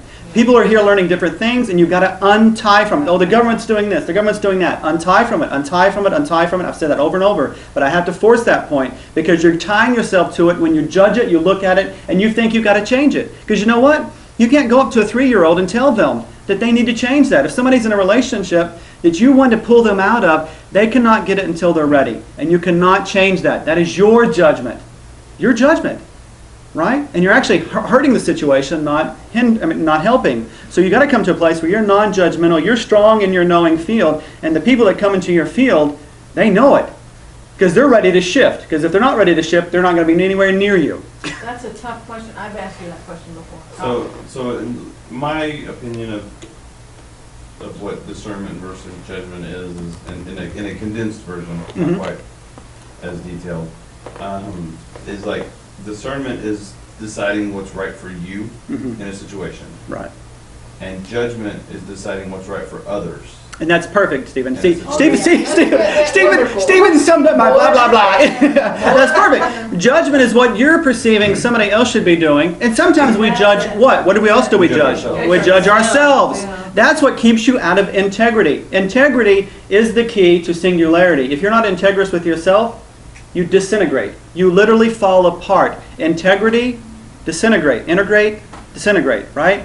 When you're not integrating yourself, you're falling apart. When you fall apart, you have absolutely no power. The more you're falling apart, you have no power. So when your heart's saying, hey, I want you to do this, and you're like, it's like you've cracked yourself, okay? So we got to stop this whole judgment thing of other people and what they're doing. Sometimes you do jump in, okay? We also got to drop the judgment of ourselves. Well, the way I came up with that was like, we were like, well, you're judging me because of, say I don't want to hang out with somebody because they smoke. Mm-hmm.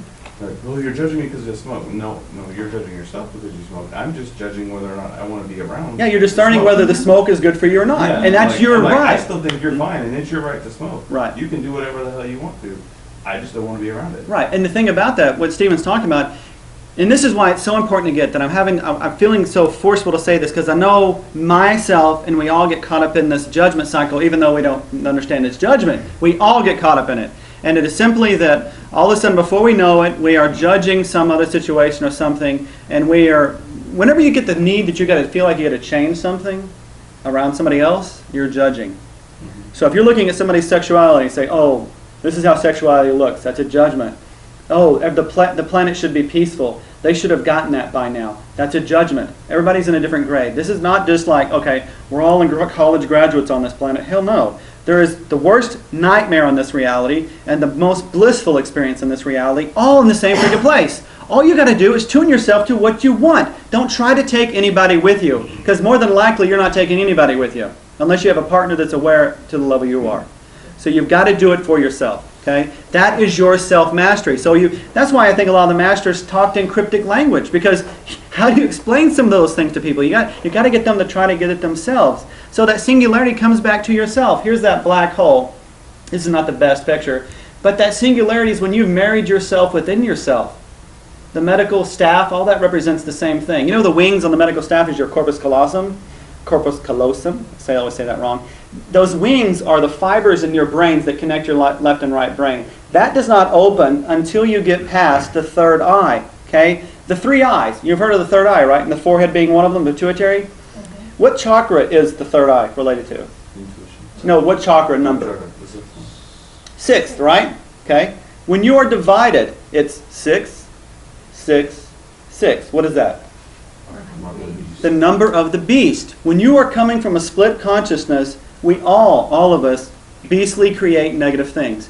Once the I unifies into one single focus, that's when you actually bloom. You are no longer unconscious and subconscious and conscious. You are one. Your left and right brain are completely connected with those fibers.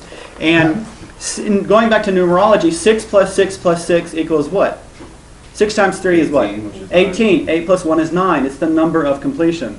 We have to go through the split mind, heal our duality, which is kind of what we're talking about tonight. It's that matching the quantum mechanics with the theory of relativity. And we only do it in ourselves. We have to do it here. It's not about making somebody else get it, because who are you to freaking say what I'm going to do? Or what I have no right to say. That's why when I offer what I share, I try to come from a place of like, I'm crazy. For me, it's okay. For you, it may not fit into your reality, and that's fine. So it's about balancing the Dantians. In Qigong, it's about balancing these centers. Because in Qigong, we have 3 centers. Your lower Dantian, your middle, and your upper. And they're separated by the diaphragm. So your physical Dantian is separated from your heart. And here it closes off. Your heart is separated from your mind. But there are practices where you actually make these 3 separate things one thing. That's unification. That's unified field theory. Because no longer does your mind betray your heart. No longer does your body do actions that betray your mind. You've got to become one being. And that only happens through, Donna, with the meditation, the focused effort of reining your freaking self in. Taking control. It's self-mastery. It's not about mastering the entire universe, because you got to do it your freaking self, or you're not going to get anywhere. I mean, you're actually going to, okay, imagine here, you're right on the edge of really understanding something, and your judgment has you wanting to save the world. Okay? And then you're locked into that reality, and you can't move into the reality that you need to, because, but here, I want to bring this home, is like, you may want to save other people. I did it one time. And I want to help others, but I know I can't save them anymore. I can help others, but you can't go to that person and say, here's what you need to do. Because they've got to be ready. They've got to be the ones seeking, just like we have to. So you've got to balance those particular things out. So let me get a little further into that. I have blabbered on and on.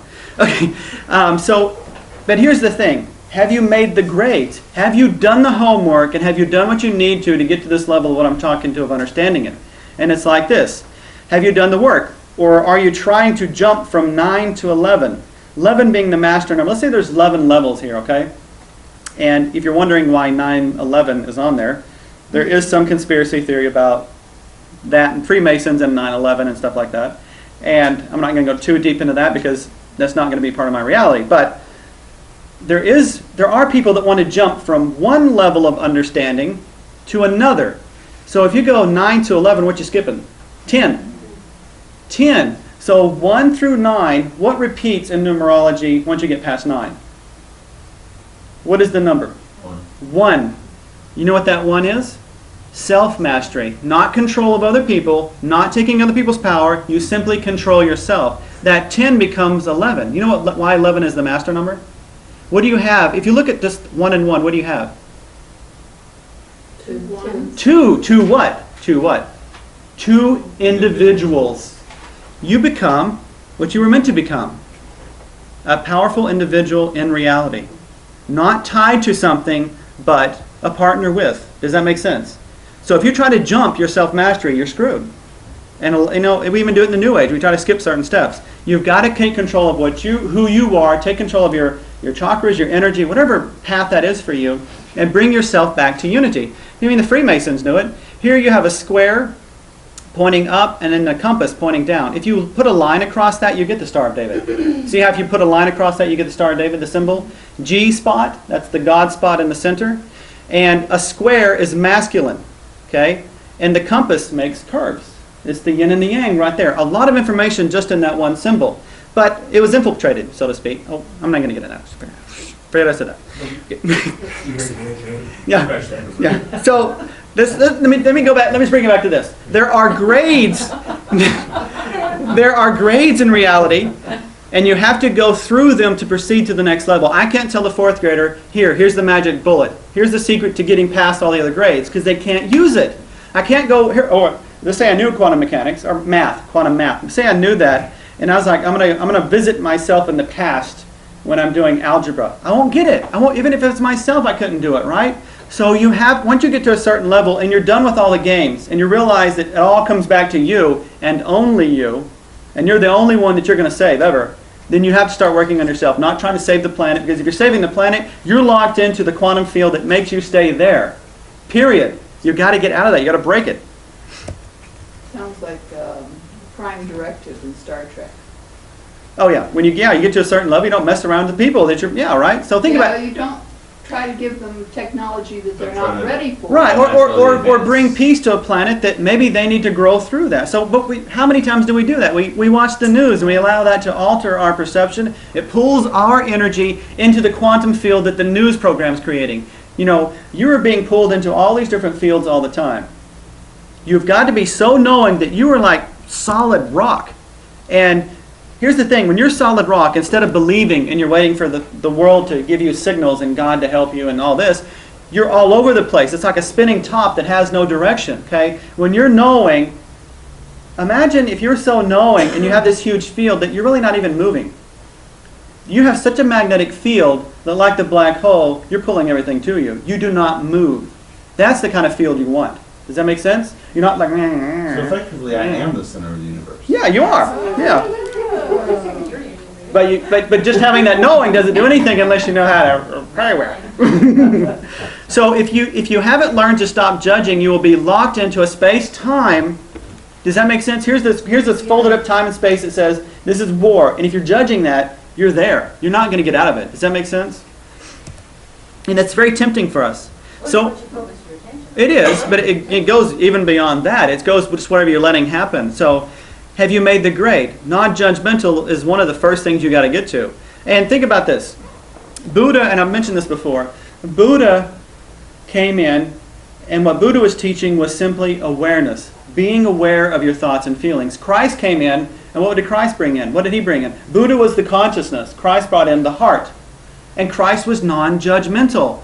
And in Revelations, Christ is the only one that can unlock the 7 seals on the Torah. Remember this toroidal field I'm talking about? Those 7 seals are your chakra. That Torah that's in the Revelations is your field. You cannot unlock your complete power unless you're of Christ consciousness, which is non-judgmental. You're conscious in the moment, you're aware, you're not judging, you're open. And reality changes around you without any effort.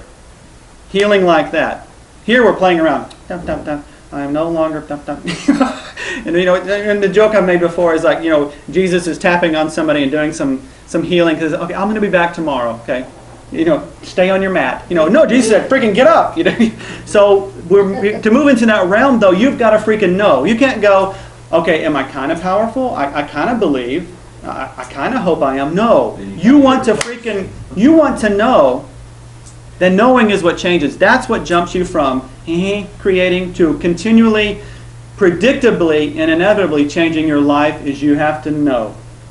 And you don't know for anybody else. You don't know for anybody else. I don't know for anybody of you in this room what is right for you. You only freaking know. And you've got to be the one that taps into it. My work is to help and open people up, but you've got to do the really hard work. All I do is like slap people around and try to wake them up. Then you got to get out of bed and do something. So, non-judgment. Judgment is everywhere. It controls or tries to control all aspects of our life. It's on the TV, it's in religion, it's everywhere. If you watch something and you get pulled into it, it's like, here you are, that top. It's like you get pulled into this quantum field that you may not want to be into. You've got to be so bedrock in yourself that whatever happens, whatever negativity comes to you, you transform. Buddha and Christ were transparent. Negative things came through them and they transformed them. It wasn't like they had to go, ugh. You're not like, oh no, war. That's horrible. It's just like you're in a place that's like a calm presence. And your presence is large and powerful. And whatever comes into your field is transformed. No effort, no big, ooh, look at me, look what I did. It's just you are it, period. So what happens is what you do.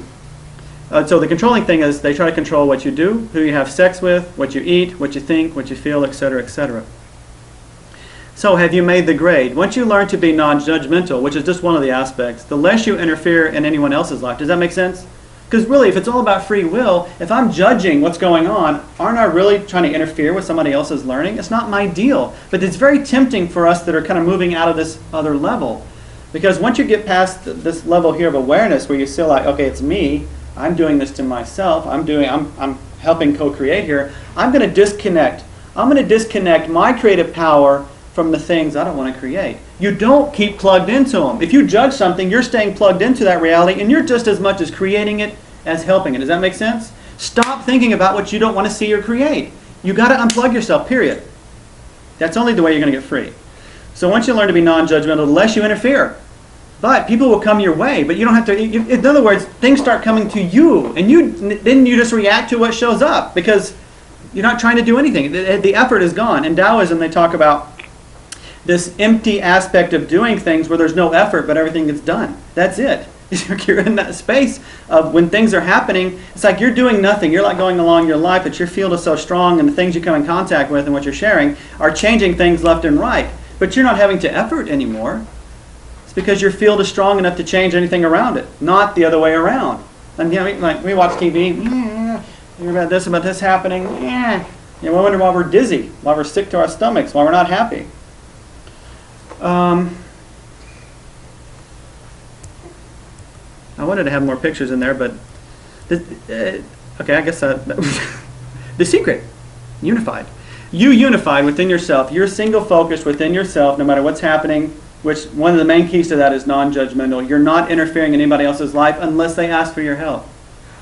Or if I was in a scene and I saw something being done to somebody that my heart, no, I would step in. But it's not about me coming from a judgmental state.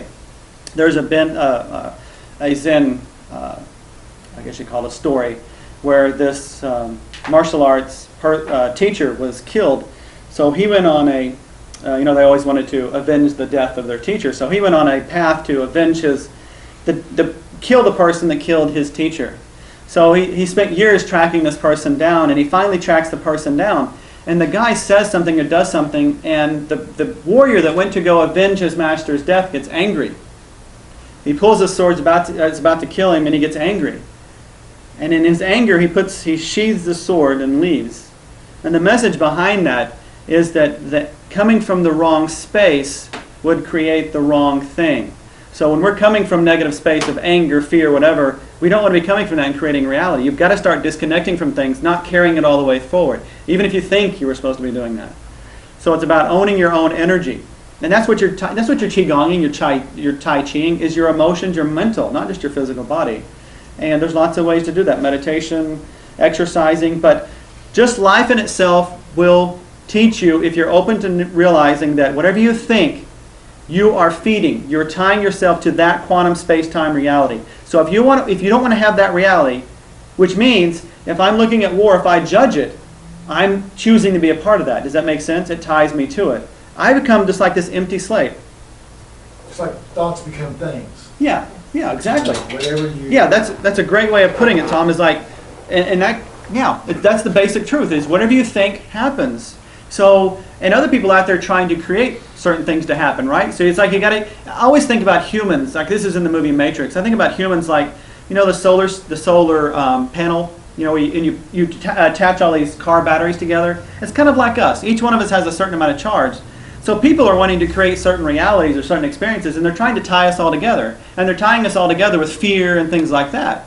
But once you know who you really are, and you stick to your own power, no one's going to siphon any of your power.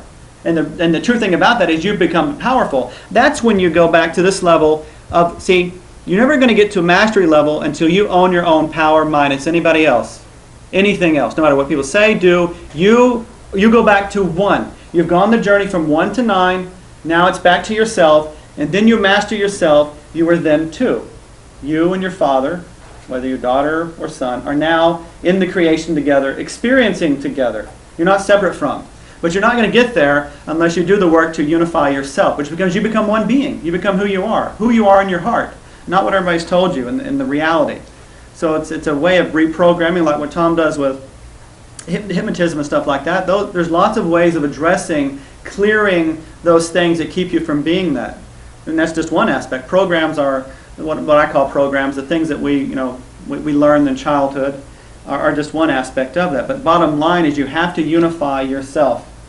And it's like, so if you want to create something, you've got to think the same thoughts, visualize, say the same words out loud inside your head, align your heart, your intent, your feelings, your creativity, and down into the earth.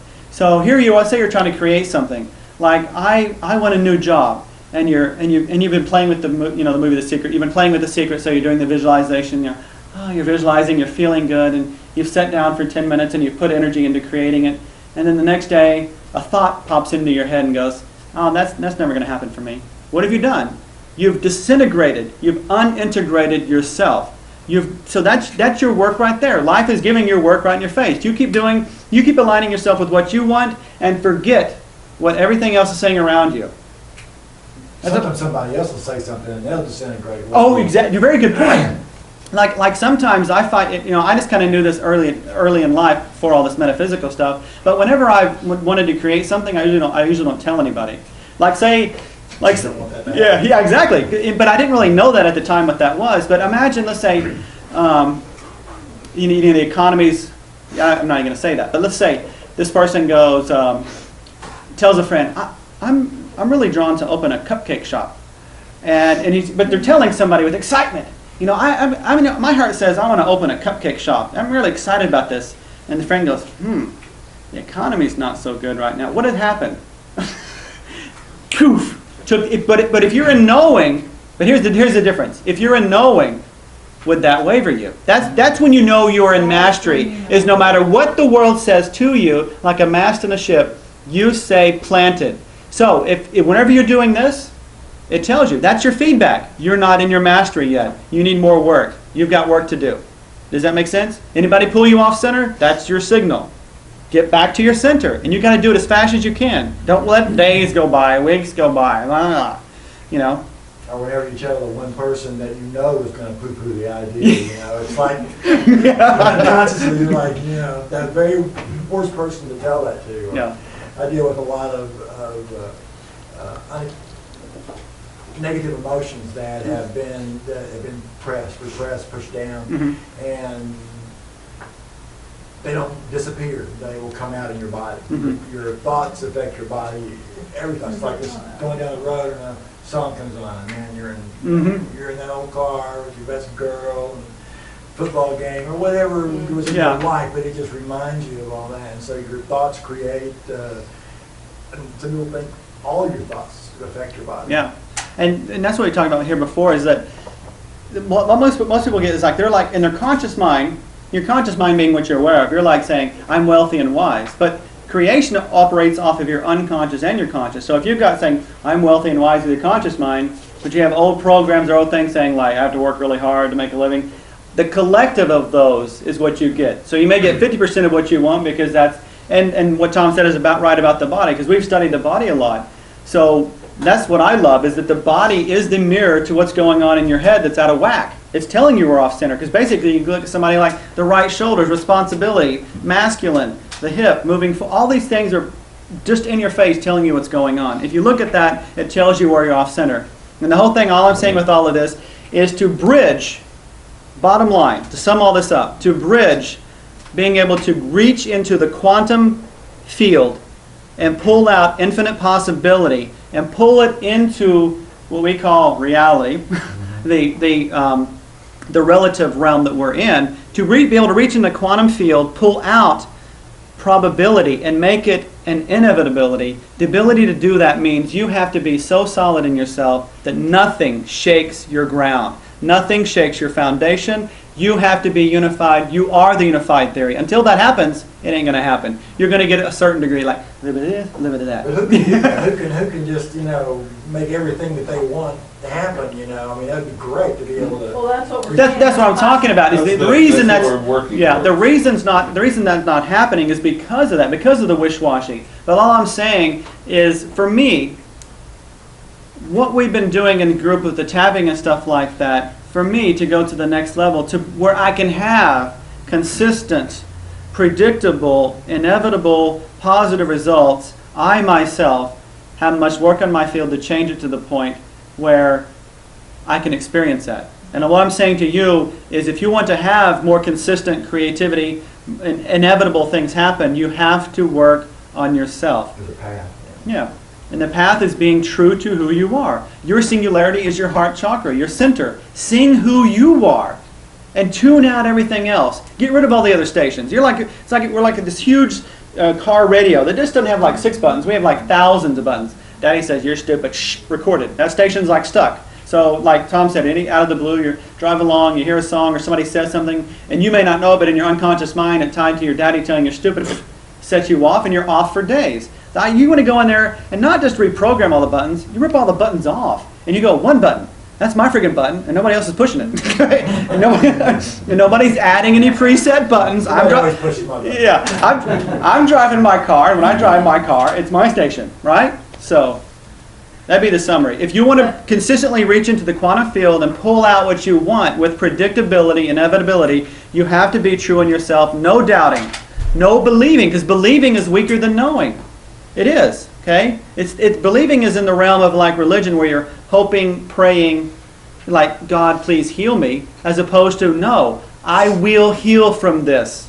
I'm not asking permission, I will heal. And I'm going to change it because that's my field. The beliefs make up part of who we are. I mean, and when we're young, beliefs are given to us. You know, the beliefs of people that we look up to. Mm-hmm. And of course, if you've got dysfunctional people around you, none of us have dysfunctional people. That's what we've worked on in here for years. How do we get down to that viral programming and pull it out? It's a lot easier said than done. Yeah, it's like we still have to work on it. Like I said, there's tons of different paths to doing that, therapies and things like that. You still have to do that part, but all I'm saying is bring in the awareness that it's simply about you being solidified within yourself. Wherever you're wavering, whatever it is in your reality that's pushing you this way and that way, toppling you like a top, and you're not coming from a knowing, then you know you've got work to do. You've got to come back to yourself, no one else. You're not changing the world, you're changing yourself. You're only going to get out of here with one person, one consciousness, and that's yours, period. Only your own consciousness is what you're getting out of here with. And if you want to be changed and transformed, you have to change your own. That's great, because I think you're saying is that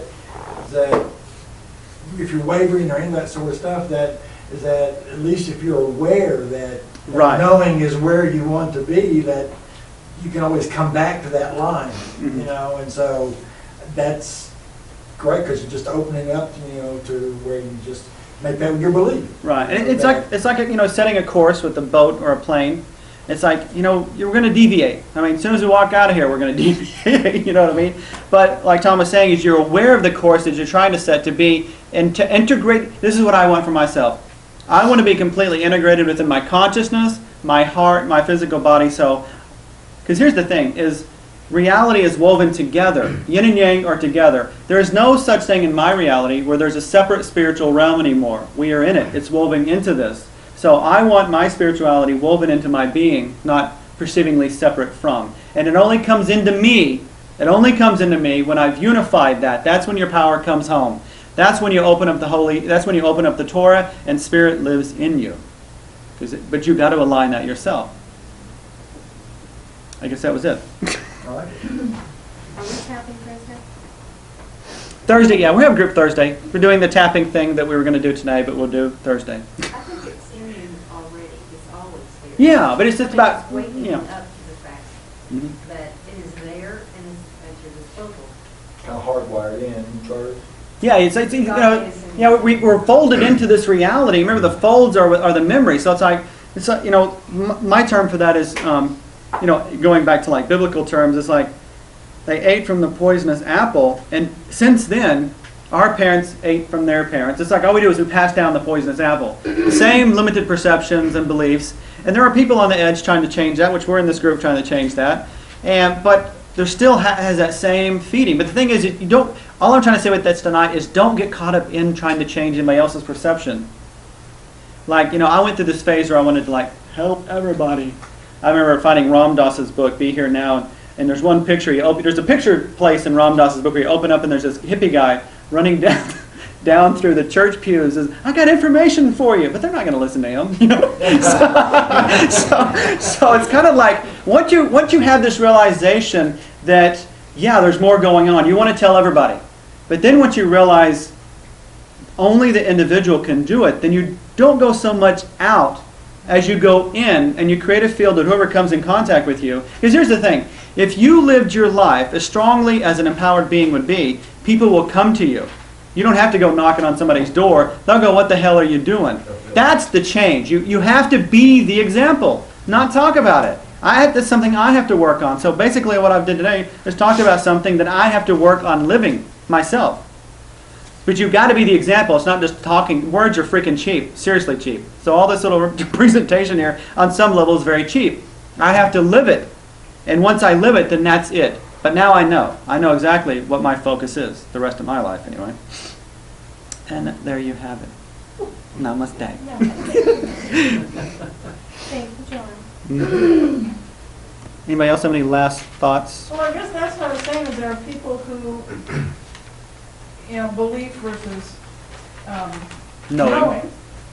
But they know that they're going to fail. They know. Yeah, so yeah. it's like you wish you could help, like you just said, you want to help them go, don't you see what you're doing? You're manifesting this for yourself day after day. And the thing is, but the thing about that is through that process, it's like maybe I have to beat my head against the wall to know not to do that. And I can walk up and say, don't beat your head against the wall, but they're like, you know, they have to do it. That's why trying to bring peace to the planet, to me, is misled. Because some people need to live through war to get it. They say they know. Yeah, They think they know. right. And that's grade 3. You let them do their thing. Yeah. You simply, once you get to a certain level, you interfere less. You'll know when to, because it's not interfering. Because if you judge something, you're interfering. So if something comes your way and you're in a particular knowing, then you know what to do. There's no guessing. There's no like, I hope this happens. you know, in your own life. You know, you start creating it for yourself, and then what comes along the way, there's no like interfering. You're just doing what you're led to do in the moment, and there's no judgmental aspect. It's just a knowing and a perception of seeing this expanded awareness, and that's it. Did I ever answer your question? Okay. I remember asking you that a long time. I remember asking you, because I'm like, yeah, but if I decide not to. Yeah, but what? Yeah, but you know, like when, like you said, you helped me, because like a lot of times I'm saying, oh, hey, am I judging that person? And then I say to myself, no, you're becoming aware of what they're doing, what they're creating. Yeah. You know, so. And the less, and to make a real strong point on that, because judgment is one of the main things that tells you you're not out of a certain grade yet, and you cannot go into self-mastery until you drop judgment. So when you can look at somebody, and maybe your heart opens to them and you want to help them, but you don't judge them where they are. If you're judging, if you're looking at them and you're judging them as being stupid or wrong, you know what I mean? That's when you're in the wrong place. But if you can still love them, even though what you perceive to be them doing something wrong or bad, or right, then you're in the right place if you can look at them with love and the same place. What's the difference between? I'm sorry. Go ahead. What's the difference between judging something and having a feeling about it? I think if having a feeling, it would be my own intuitive nature. You know, I mean, that's where we kind of get into that gray area. To me, the judgment, I think Stephen said that pretty good, is when you want to start changing, if you feel like you got to change someone else or change yourself because somebody else's morals or perspective, you know, like, for example, in the Catholic religion, you know, divorce is considered a no-no, to the point that sometimes in certain areas you're actually ostracized from your own church for doing what feels right. For what's right in your heart. And to me, that is a judgment. That they're judging divorce across the board. Right. Okay, you're judging. Let's say somebody says homosexuality is whatever. That judgment cuts off an entire group of people, race, color, whatever it is. We got to stop doing that to move forward. But some people need to learn that level. Some people are in that level, so you just can't let yourself be pulled into that. Because wait till somebody's in their family that has it, you know, and then all of a sudden, you know, maybe homosexuality isn't so what I thought it was, you know, because now it's personal. When you know, speaking around homosexuality, I went from high school right into military. 7 days later, I was in the military, and I was pretty ignorant, to be honest, at my young, stupid age. And like Tom said, when something comes into your this is the thing about learning something. You learn it on a personal level. I learned, and I didn't perceive myself as having anything around sexuality, any charge, anything like that. But when I got out of the military, I went to work for somebody, and he was very open. You know, you might want to say the term flaming. He was a great guy, but what happened is through the experience of somebody in your reality that is different, and the person is loving and accepting, how but accepting can you be? You know what I mean? So our judgments is when I would look at that without not even knowing what the hell that's about and go, okay, that person, blah, blah, blah. But that's what reality is about. We come into reality to have a personal experience, and you cannot take the personal experience away.